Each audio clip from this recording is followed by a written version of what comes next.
what we're going to do is we're going to work from the worksheet of the statement of cash flows and then prepare the actual statement.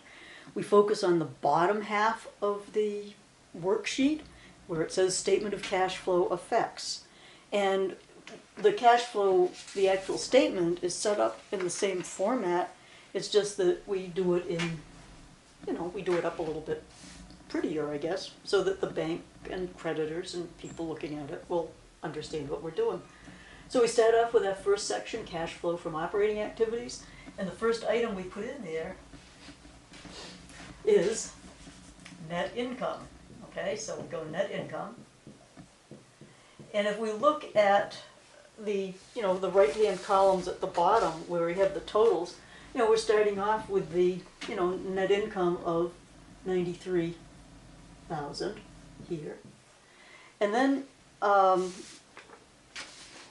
next section, or the next part of this, is we go make the adjustments, and we write out what we're going to do. We go adjustments to reconcile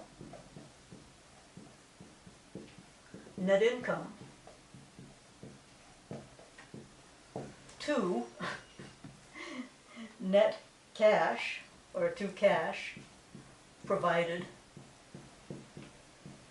by, and it could be, or used by, operating activities.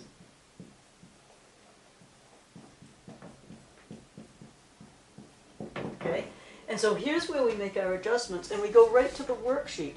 And this is where the worksheet earns its money. If you hadn't done this, you would have to be trying to figure out, do I add or subtract the accounts receivable? What do I do with the payables? Here, all we do is we can do this whole section right from the worksheet. We can say, oh, we had an increase in accounts receivable.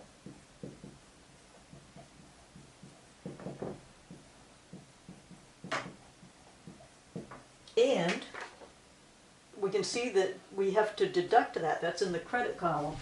I just never quite plan ahead enough here, so we're going to move 93 over here. Okay, and so we would say these are our adjustments here, and the first one is a downward adjustment of 9,000. I think that should be inside, shouldn't it? We go 9,000. Okay, so if it's in the credit column, it's going to be a downward adjustment. If it's in the debit column, just the opposite.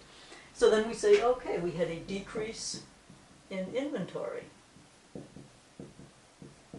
And we look on our worksheet, and oh yeah, that's in the debit column, so that must be something we're going to have to be adding back.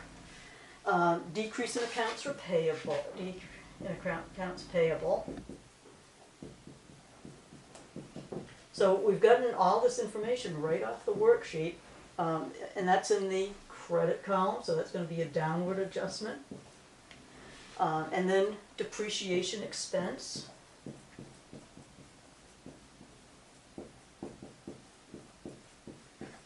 And that's a $34,000 addition. Okay, so now what we're going to do is total these guys all up, and we've already done that on the worksheet, so we know that the total is 36,000. So we go minus, plus, and we go, here's the net income. This is the adjustments to get things from net income to cash, and we come down to 129,000, and that is our net cash provided by operating activities. Because it's positive, it's provided by.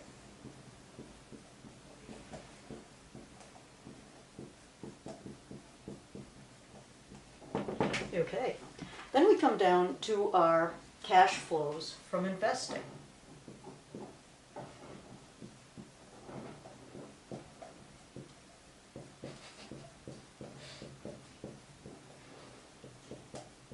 Okay, cash flows from investing activities, and we could look right at our worksheet and see, oh, what did we do? Oh, we sold some land. Okay, we sold land, and what else did we do? Oh, we purchased some equipment.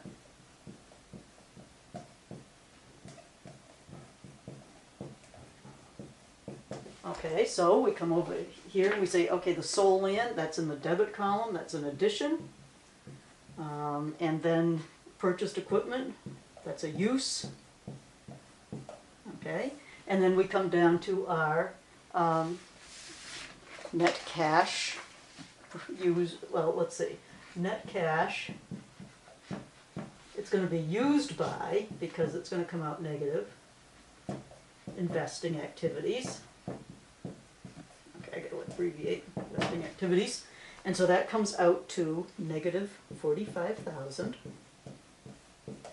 Okay, and then we come down to cash flows from financing activities.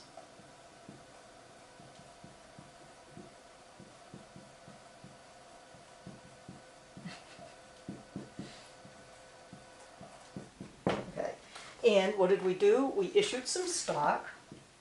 Okay, so we issued some stock. And what else? We paid some dividends, some cash dividends. And we redeemed some bonds. Bonds payable. It's just hard to write at that angle. Okay, so how does this look? Well, issue common stock, that's a positive 42. Paid dividends, negative 35. And redeem bonds payable, we paid out 50,000 to do that. And so when we add those all up, we get negative 43,000, and that is our net cash used by financing activities. Oh, cash used by, all right, then I'm going to have to probably leave you to look at the notes for the rest of this. Okay, so now this would come up here because I'm out of room. When we add up this, and this, okay, we would go 129 minus this, and as I say, this should be underneath here. We would get the net increase in cash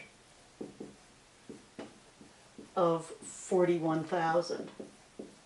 And then you can see on the notes that we do the cash at the beginning of the period, which is the 22, and we get that right off the worksheet, and you end up with the cash at the end of the period, also right off the worksheet for 63,000. So you can see where the worksheet is really very helpful, because most of the time these don't come out right if you don't use the worksheet.